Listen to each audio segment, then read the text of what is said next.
السلام عليكم ورحمة الله. مرحبا بكم في هذا الفيديو جديد اللي غادي نشوفوا فيه واحد لو ريزومي دو كور ديديé aux élèves niveau baccalauréat filière SVT sciences physiques parcours international. Je vais commencer premièrement par l'introduction, suivi par le principe de l'établissement d'un pédigré. Et la deuxième axe, on va voir la fiche d'étude d'un arbre généalogique, suivi par l'étude des exemples des arbres généalogiques. Et par la suite, on va voir les autres anomalies. Ce sont les anomalies de nombre des chromosomes. Donc, je vais commencer par cette figure qui représente le père et la mère. Donc, ce couple-là. Donc, il donne cette fille-là qui est caractérisée par la couleur de la peau qui est héritée à partir de leur père. Et on a d'autres caractères, par exemple ici la forme des yeux, elle était héritée par la maman. Et la couleur du cheveu, elle est héritée à partir de leur père. Donc, on a toute une panoplie des caractères qui ont hérité soit par leur père ou bien soit par leur mère, ou bien dans certains cas, on trouve qu'on aura un caractère intermédiaire chez les enfants de part qui ont hérité à partir de leurs parents. Donc, l'étude de l'hérédité humaine soulève plusieurs difficultés, parmi lesquelles on peut citer l'expérimentation par croisement ne peut pas être mise en œuvre chez l'homme. Donc, toujours, on fait des expériences chez les autres mammifères comme les cobayes, les souris et des autres espèces qui ne sont pas fait partie carrément de l'embranchement des vertébrés. Donc, le nombre élevé du chromosome, 46 chromosomes chez l'homme. Le nombre limité d'enfants à chaque génération. Le développement lent de l'être humain, donc un généticien ne peut pas espérer suivre plusieurs générations pour étudier la transmission d'un caractère. Et la distinction dans le cas d'une maladie congénitale, ce qui est héréditaire de ce qui est à la conséquence d'une perturbation intra-utérine. Donc, on a aussi l'étude de l'hérédité humaine et surtout fondue sur l'analyse d'arbres généalogiques appelés pédigrés. Donc, je vais commencer par le principe de l'établissement d'un pédigré. Donc, l'étude d'un arbre généalogique permet de suivre la transmission de certains caractères pendant plusieurs générations dans une même famille et d'étudier les risques de transmission aux générations futures. Donc, l'arbre généalogique est établi à partir d'un sujet homme ou femme. Et voilà les symboles qu'on utilisait lorsque on réalise un arbre généalogique. Donc, ici, c'est les symboles du jumeau. Donc, ici, ce sont des faux jumeaux. Ici, ce sont des vrais jumeaux. Et en général, on utilise un cercle sans couleur chez les femmes qui sont sains et le carré chez l'homme qui est sain. Et lorsque on aura un mariage, on reliait les deux cercles et le carré par un trait simple. Et lorsque on aura un mariage consanguin, on utilise deux traits qui lient le cercle, c'est la femme, et l'homme, c'est le carré. Et on utilise des couleurs bien distinguées, que ce soit le noir ou bien d'autres couleurs, pour montrer le caractère qui est transmissible suite aux générations de l'arbre. Et on a d'autres symboles que l'on peut utiliser pour dessiner un arbre généalogique. Donc, deuxièmement, la fiche d'étude d'un pédigré. Donc, il s'agit à partir d'un pédigré de rechercher si l'allèle responsable du caractère est dominant ou récessif. Donc, on peut le déterminer facilement après l'analyse de l'arbre généalogique donné. S'il est dominant, il s'exprime dans toutes les générations et chez les individus, même s'ils sont hétérozygotes. Ainsi, tout individu présentant l'allèle en phénotype a au moins un de ses parents et présente le caractère. Donc, si l'allèle est récessif, il ne s'exprime qu'à l'état homozygote. Donc, il ne se manifeste jamais dans toutes les générations. Donc, dans le pédigré, on observe des parents sains qui donnent naissance à un ou des enfants atteints. Donc, on peut ici vérifier s'il s'agit d'une anomalie portée sur les autosomes. Ce sont des chromosomes non sexuels ou bien des chromosomes sexuels, ce qu'on appelle les gonosomes. Si les gènes sont situés sur le chromosome Y, pardonnez-moi, ici c'est un seul Y, alors qu'il atteint que les hommes et épargné les femmes. Donc, si le gène est situé dans le chromosome X, un père atteint transmet le gène à ses filles et un mère atteint transmet le gène même à ses filles. Donc, on a la transmission croisée père-fille. Donc, si l'allèle est récessif, elle porte par les autosomes. Donc, la fréquence des individus porteuses de l'allèle est élevée dans la famille et il s'exprime indifféremment dans les deux sexes. Donc, permettent aussi de donner les génotypes des individus de différentes générations.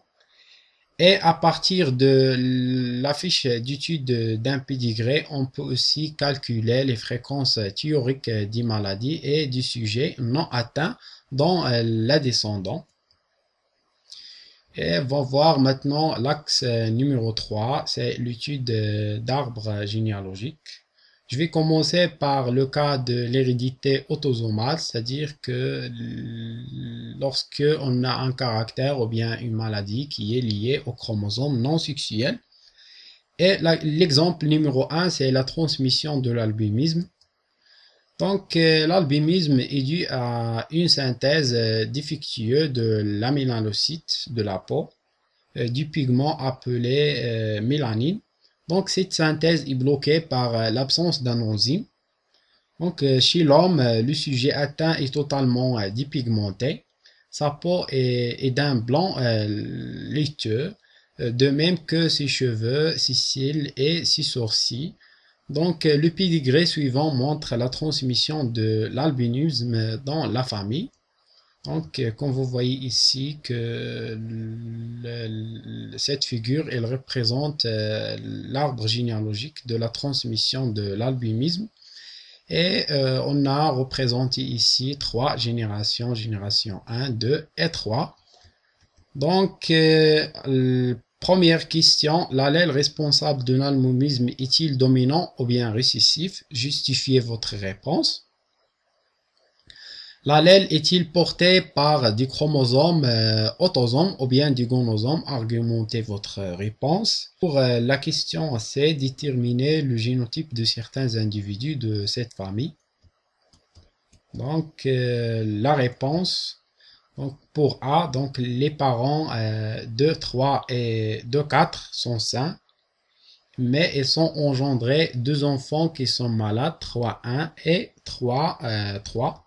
Donc comme vous voyez ici, 3, 1 et 3, 3, alors que les deux parents de la deuxième génération sont sains. Donc, donc le caractère il ne se manifeste pas sous forme d'un phénotype chez les parents, alors qu'il existe chez deux enfants de ces deux parents-là.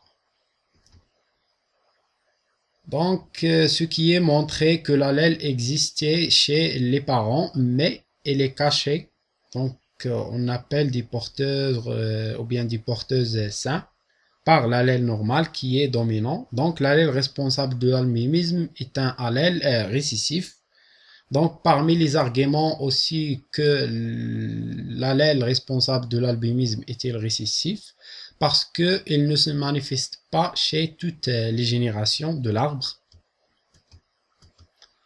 Donc pour B, l'allèle est-il gonosomal ou bien autosomal? Donc supposons qu'il soit porté par le chromosome Y. Donc dans ce cas, seuls les garçons devraient être malades, ce qui n'est pas le cas car les filles de 6 et 3 sont atteintes. Donc cette hypothèse de l'existence de l'allèle responsable de l'albinisme sur le chromosome Y, il est éliminé. Donc, et d'autre part, le garçon 3-1, albinos, et son père est sain. Donc, l'allèle n'est pas porté sur un chromosome Y. On va voir maintenant s'il est porté par le chromosome X. Donc, dans ce cas, la fille 3-3 serait de génotype XA. Donc, il est albinisme et aurait un père malade. D'autre part, la femme de 6 aurait aussi des garçons malades, ce qui n'est pas le cas. Donc, l'allèle n'est pas porté par le chromosome X. Donc, l'allèle n'étant pas porté par des chromosomes sexuels, donc il s'agit d'un allèle ou bien d'un gène qui est porté par des chromosomes non sexuels. Donc, concernant le génotype de certains individus, comme vous voyez ici, 3-2 et 3-4, ils peuvent être soit homozygotes qui représentent l'allèle dominant, donc ils sont sains, pouvant être soit sains, homozygotes ou bien sains, mais ils portent l'allèle responsable de l'albinisme. On va voir un autre exemple, c'est la transmission de la Corée de Huntington.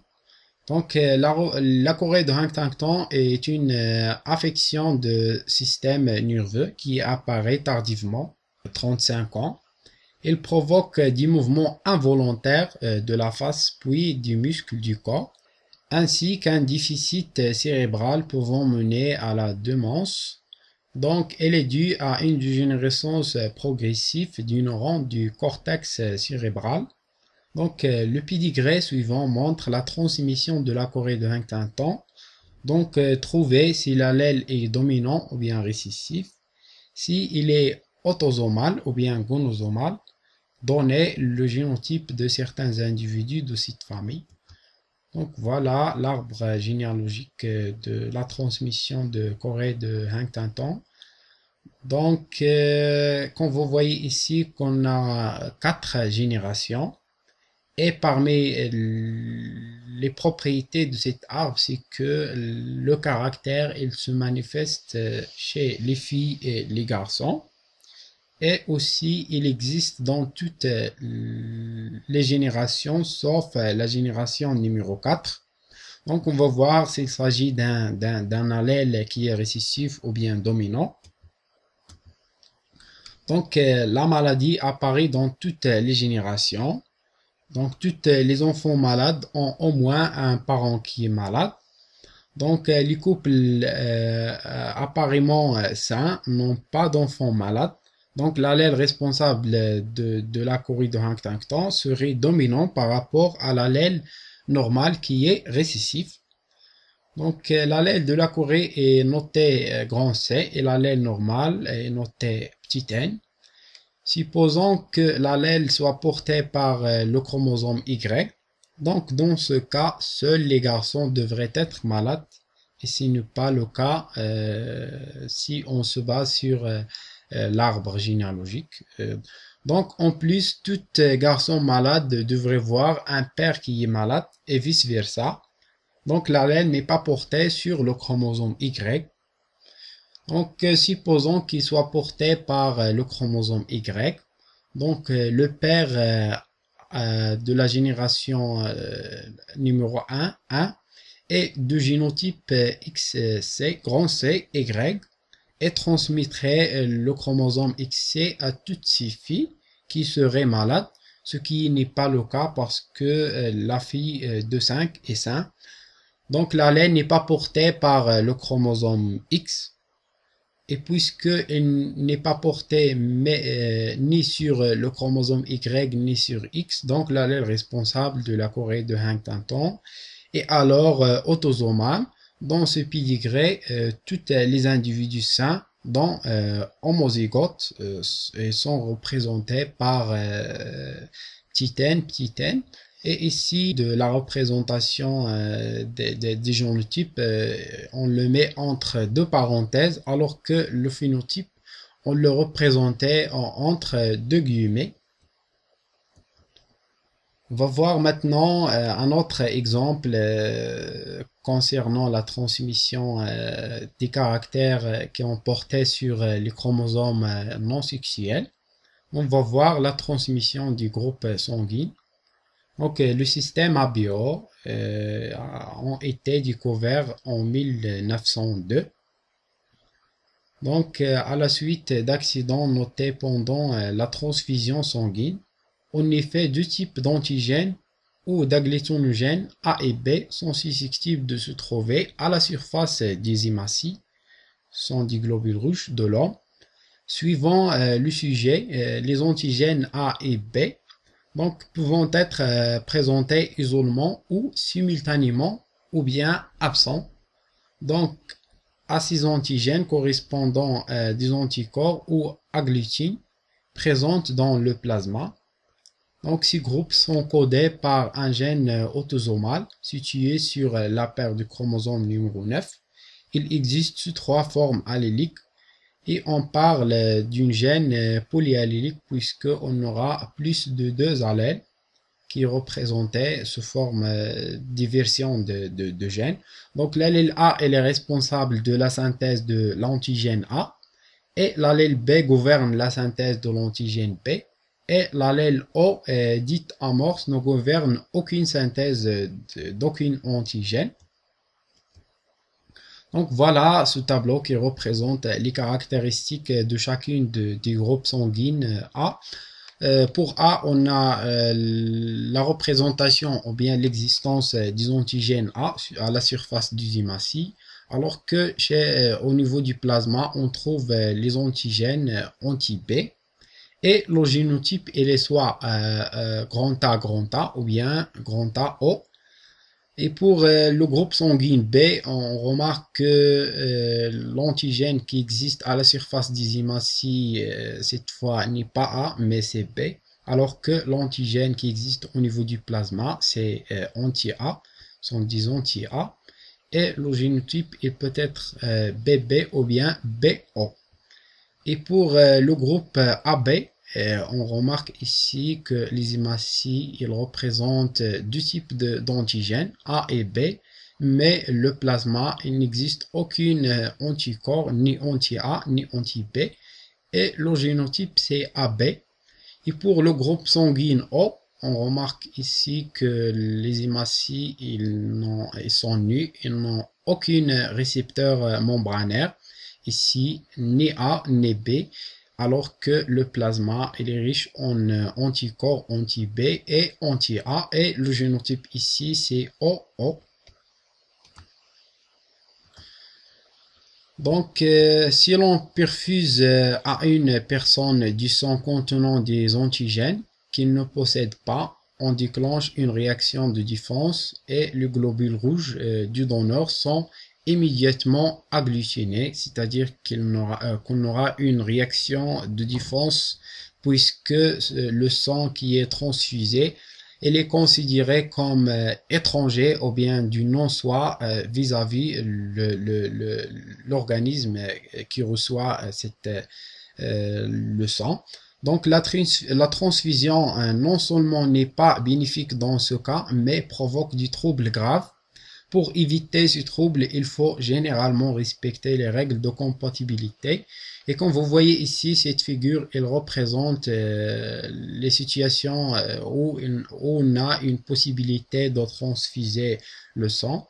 Donc, lorsque on a un groupe, un sujet qui a le même groupe sanguin, donc c'est facile. Donc, on a une probabilité de transfuser.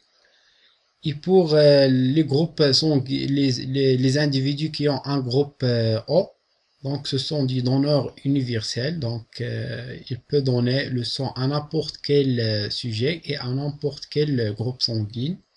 Alors que AB, il s'agit d'un receveur universel, mais les individus qui ont un groupe O, ils ne reçoivent le sang que des autres individus qui ont le même groupe sanguin O, puisque le plasma il est riche en antigènes anti-A et anti-B.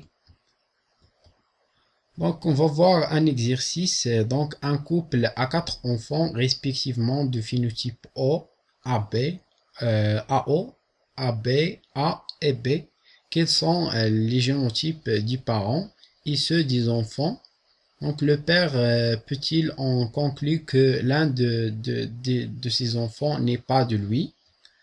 Donc la solution ici, donc l'enfant du groupe O est homozygote, donc le phénotype ici il est représenté entre deux guillemets, il est O puisque O est récessif. Donc chacun de ses parents possède un O.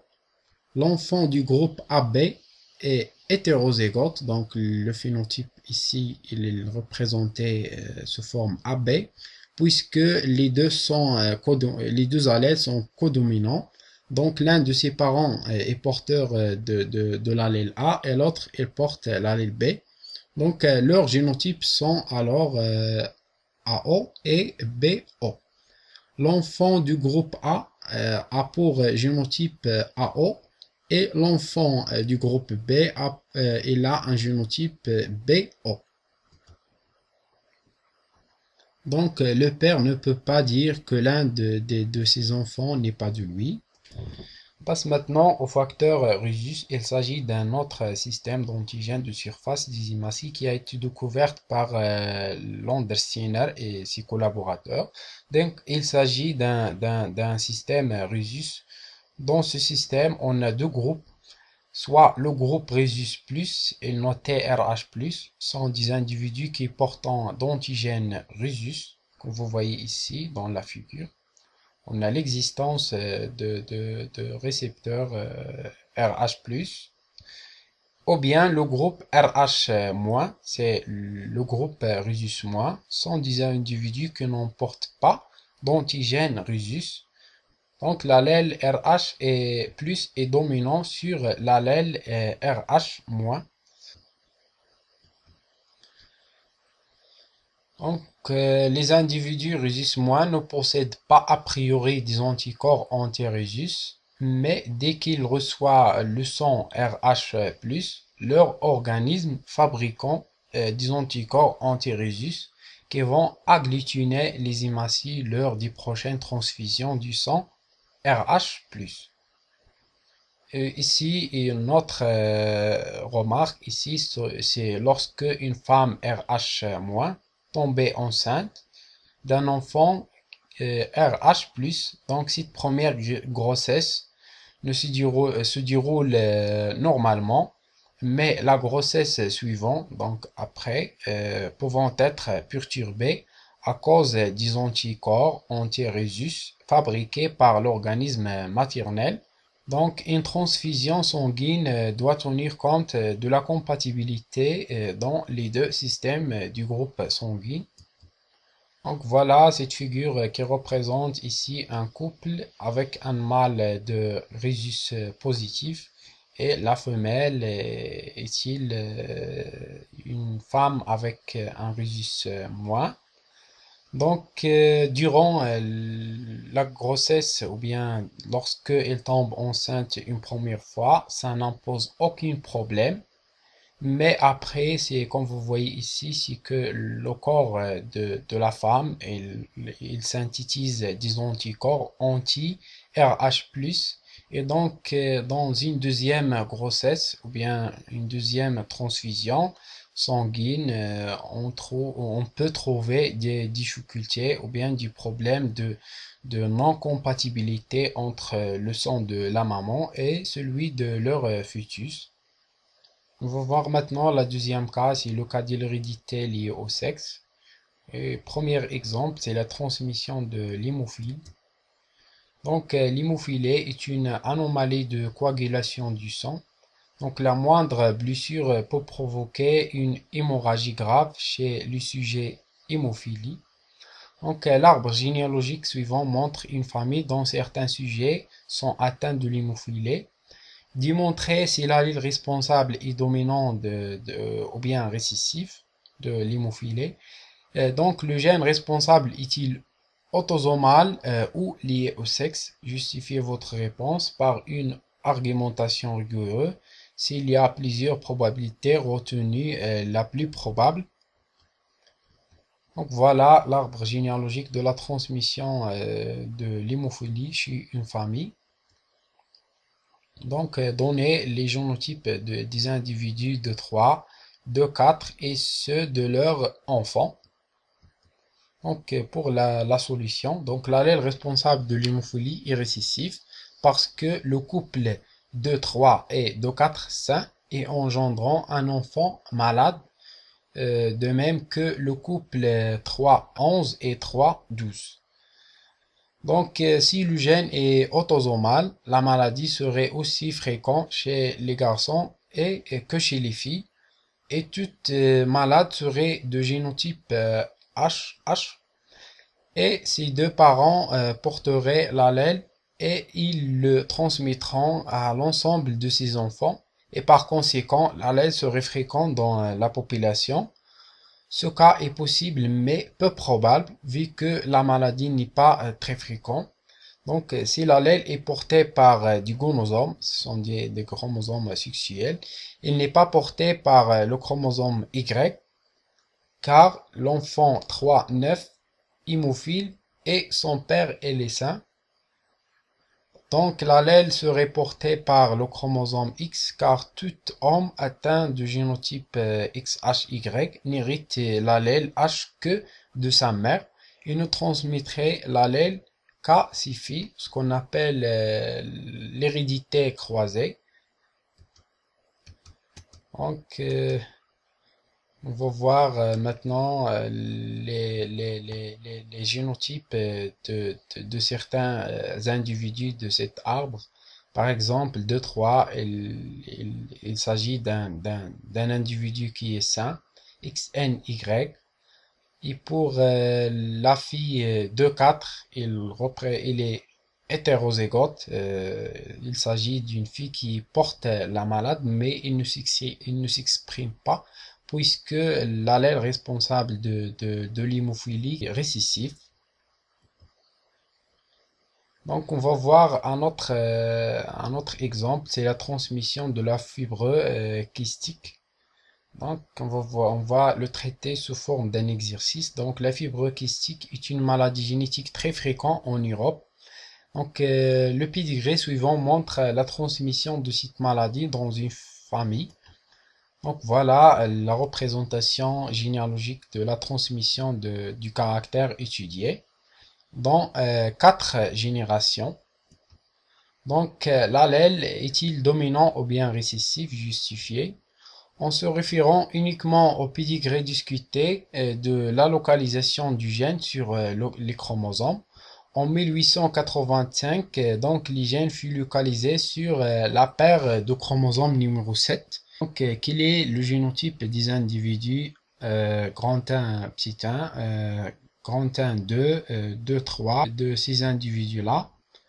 Donc, pour la question numéro 2, donc calculer la probabilité pour qu'un couple pris au hasard ayant un enfant atteint, sachant que la fréquence de l'allèle dans la population est de 1 sur 22.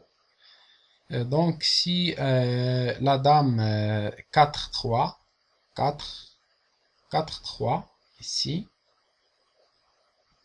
épouse un homme sans antécédent, quelle sera pour le couple probabilité d'avoir un enfant atteint? Pour la question 4, pourquoi le couple 3-3 et 3-4 peut-il avoir plus de risques de donner des enfants malades? Donc 3-3 et 3-4.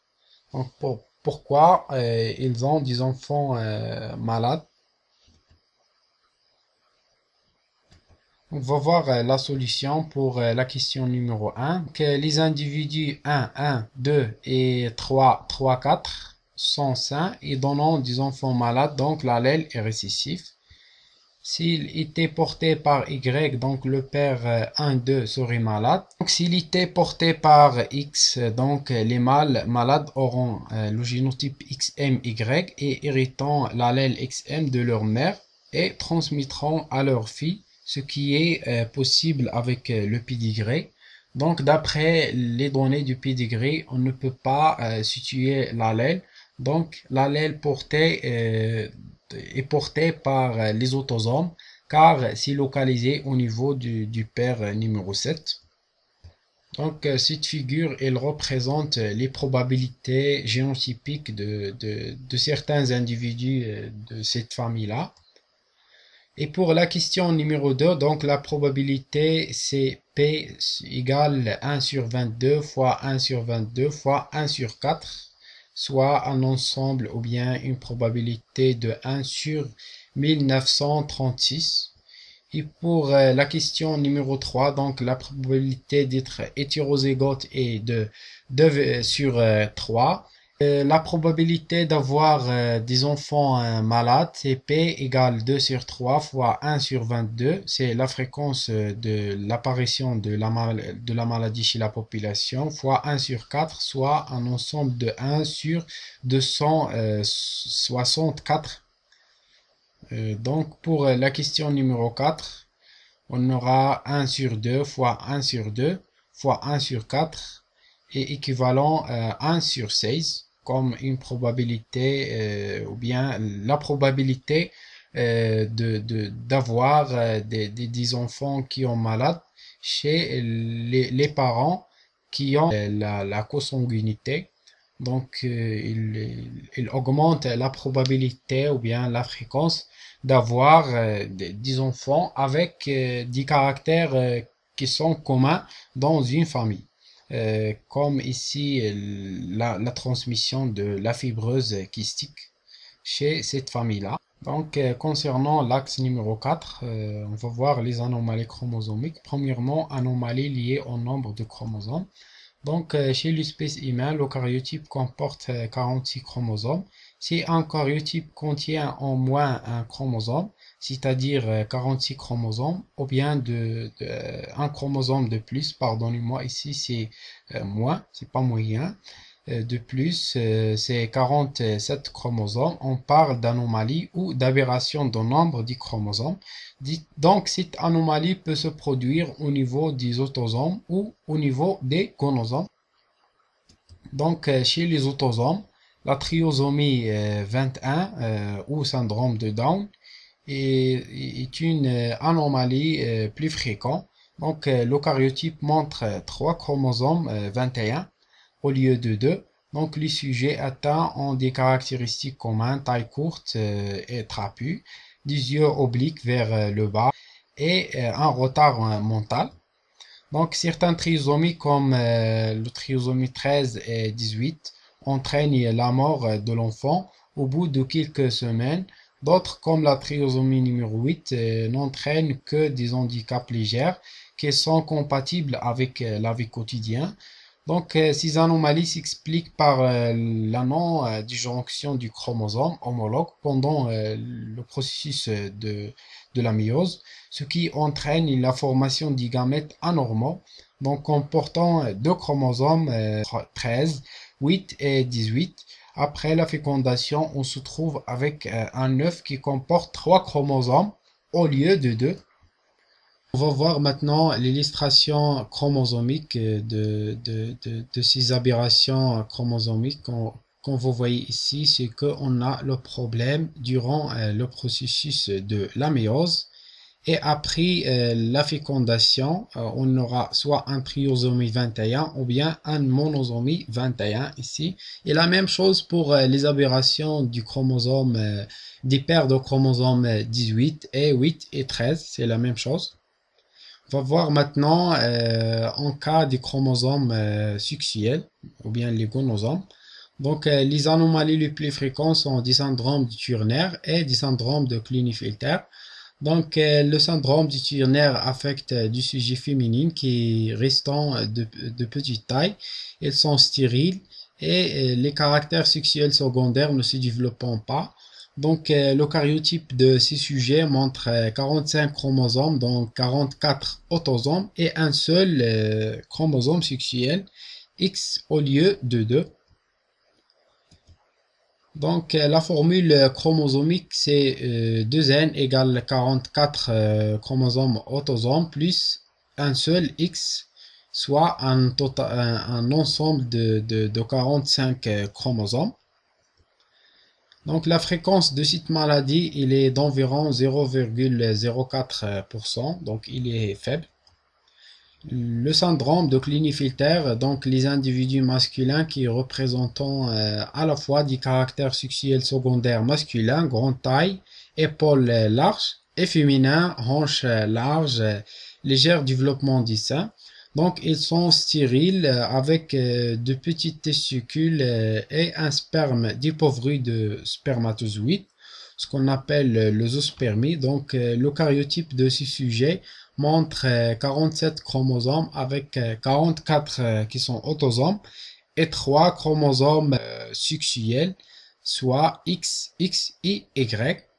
Donc la formule chromosomique elle est représentée sous forme suivante: 2n égale 44 chromosomes autosomes plus XXY. Donc ces anomalies sont également dues à une non-disjonction du chromosome sexuel pendant le processus de la méiose, ce qui conduit à la formation du gamète anormaux, gamète avec 2 chromosomes sexuels ou bien gamète sans chromosome sexuel. Donc, la fécondation de ces gamètes anormaux conduit à la formation d'une cellule œuf qui a 3 chromosomes sexuels, le cas de syndrome de Klinefelter, ou bien un chromosome sexuel, c'est le cas de syndrome de Turner. Voilà la représentation, bien l'illustration chromosomique de ces deux types des anomalies liées aux chromosomes sexuels. Donc, comme vous voyez ici, c'est que on a toujours le problème durant le processus de la méiose. Et après la fécondation, on a 4 situations des œufs, soit un triosome X ici, ou bien un syndrome de Klinefelter lorsqu'on aura 2 X avec un Y, ou bien le syndrome de Turner lorsqu'on aura des filles avec un seul chromosome X. L'œuf numéro 4 qui est caractérisé par l'existence d'un seul chromosome Y, elle est normalement non viable.